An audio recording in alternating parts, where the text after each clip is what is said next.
Welcome back to the Her Fertility podcast. Believe it or not, I am recording this episode on Christmas night. I had a different episode recorded that was really celebrating the amazing year I've had with Her Fertility support. But Christmas came, and today I got to enjoy being a mom.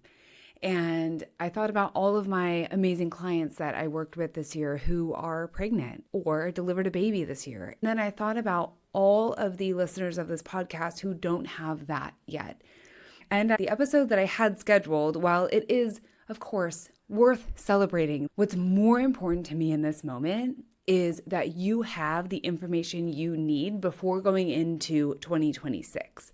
This is a list of 5 things that you need to know if you are trying to get pregnant in 2026. If you are new to the Her Fertility podcast, I'm Jess. I'm a certified fertility doula, and I support you on your fertility journey because I know from my own experience with infertility that this journey is rough and it's not one that you chose to be on.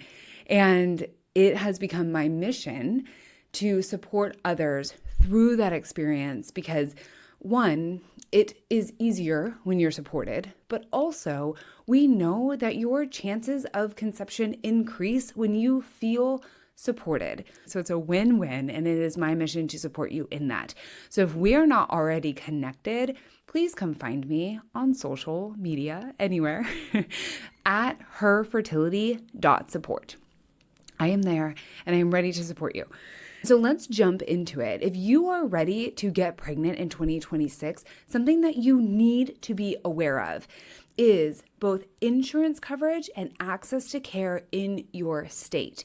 We are living in a very different time from just a year ago, and insurance coverages for family planning are changing. I know in my own state of California, starting January 1, 2026, so many more people are going to have IVF coverage from their insurance provider, and that is awesome.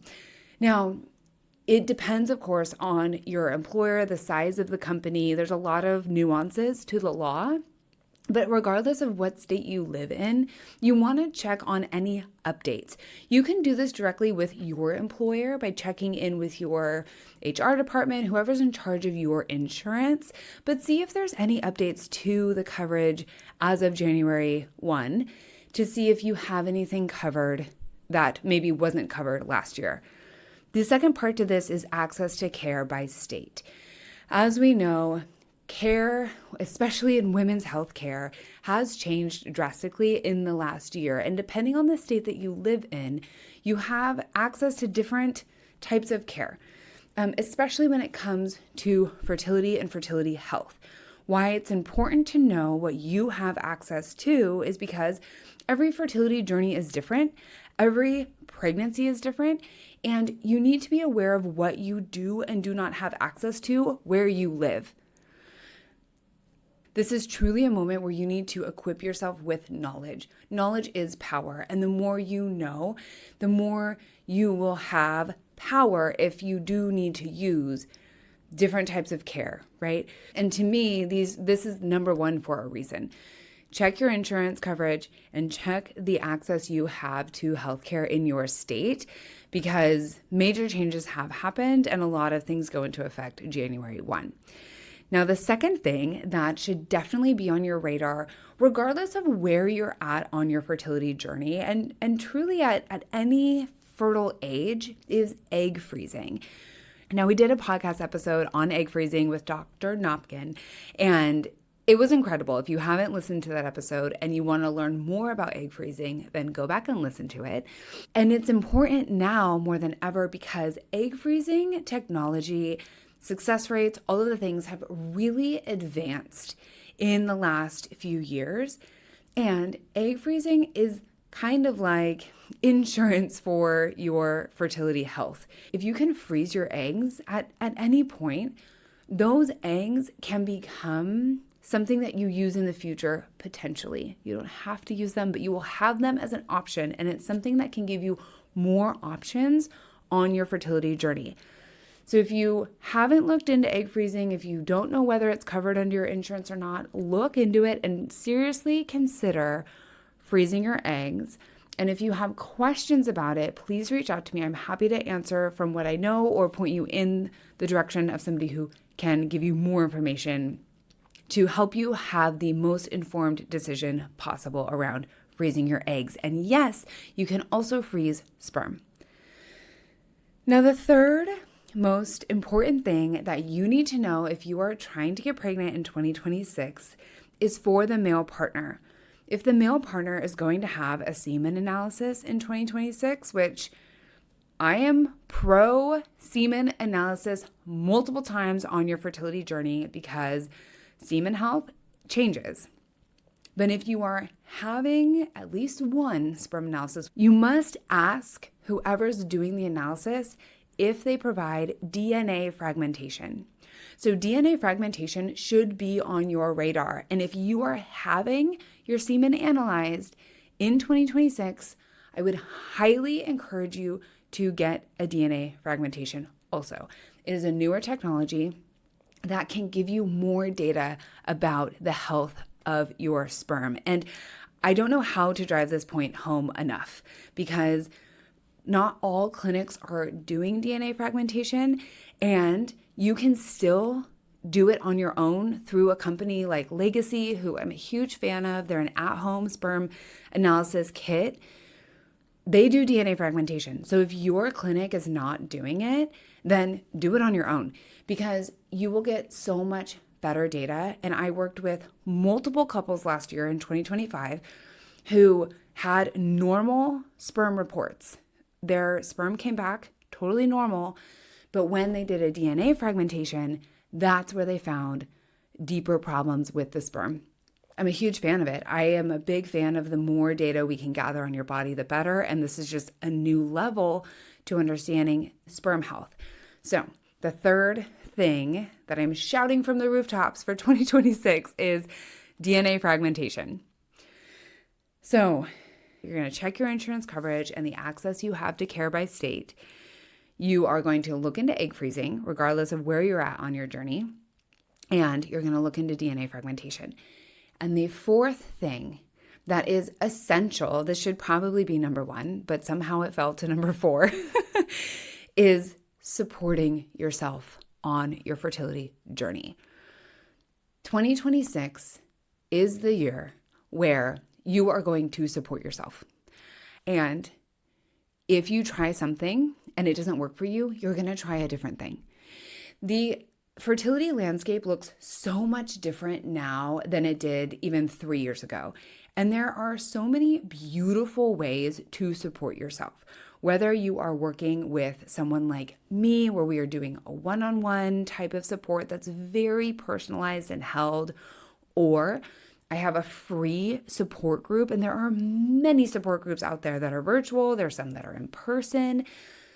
If that's your style, get yourself in a support group. If you go to a support group and it's not for you, try another one. Try at least 3. If you go to 3 and you don't like any of them, then maybe a support group is not for you. And you're more of somebody who wants to support yourself in a way that feels more self-guided. And that's why I created the Fertility Frequency Portal. The portal is for you to do on your own from anywhere at any time to support yourself, come back to your body, all the things. And the portal, of course, I'm a huge fan of because I created it, but there are other things like it out there, right? There's AI tools, there's apps, there's groups on social media, right? Find the thing. Find the thing that will support you. And if you don't know where to start, then reach out to me. I will happily help you find the best type of support for you because it's what I wish I had on my fertility journey, and I just wasn't brave enough to find it. And it's what made my journey so crappy, right? Like trying to get pregnant was really hard for me, not only because I wasn't getting pregnant, but like I was trying to do it all alone. And it's one of the things that I wish somebody had just like stopped me and said, Jess, support yourself, like find the support. And now in 2026, we have so many beautiful ways to do that. It doesn't just look like, like I just have this vision of like showing up to like this empty multi-purpose room or like a big open stale space with like a group of strangers sitting in a circle. Like like that feels super intimidating to me, and like I would not want that. But it doesn't have to be that way, right? Like there are so many other ways to support yourself. And what you're doing when you do that is, one, you're telling yourself that you are worth supporting. And you are. You are absolutely worth supporting. And it also is a thing that makes the shift. So if you've been trying for a while to get pregnant and it hasn't been happening, and you've just been like running your wheel, right? Like running your gear, trying. When you step out of that and you start supporting yourself, it is the thing that makes the shift. And so please, if you don't know where to start, reach out to me. You can find me at herfertility.support. And I will give you a bunch of options. I know that I'm not for everyone, and that is okay. I don't need to be for everyone. I am so divinely lucky to find the amazing clients that are for me, and I love working with them. But I'm not for everyone. And if I'm not for you, that is okay. I want you to find who is for you. And we have a directory, www.herfertility.support/directory. We have a full directory of fertility doulas. So if you are like, yeah, I really do want to work with someone, I just need to find who that is for me, go to the directory, find a fertility doula, or of course, reach out to me and I will help you, right? Okay, so that's number 4, support yourself. If the end of 2026 comes and I hear that you did not support yourself this year, then I'm going to be coming at you saying, what were you trying to do alone? You don't need to do it alone. Get support. Okay, and the 5th and final thing for 2026 that should absolutely be on your radar, if you are thinking about doing IVF, or if you are definitely going to be doing IVF, then you must look into and research traveling abroad for your procedure. Now, we had my beautiful, amazing friends at Cyprus Crown IVF over on the island of Cyprus in the Mediterranean Sea. They've been on the podcast, and they are opening a brand new, beautiful, expanded facility on their beautiful island because the increase in people traveling for IVF worldwide is huge. So their main patient is couples traveling for IVF. They get people from all over the world coming to their beautiful island to do their IVF procedure.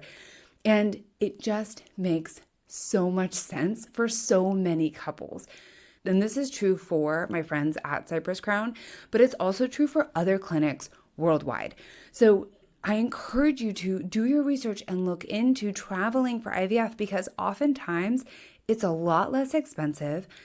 And there's these amazing guarantees internationally that we don't have here in the United States. And so it's really worth looking into I'll say like the effort of traveling for IVF, because it can be a lot less expensive and it can really shift your whole paradigm around the IVF procedure when you are, traveling to this beautiful island in the Mediterranean Sea. It is totally a different experience. So if IVF is on your radar this year, then do your research on traveling for that procedure. And again, if you have questions, I'm happy to share what I know, and then of course get you an expert who can answer more questions for you. So 2026 is a shift. There are a lot of shifts happening in the whole energy of the world.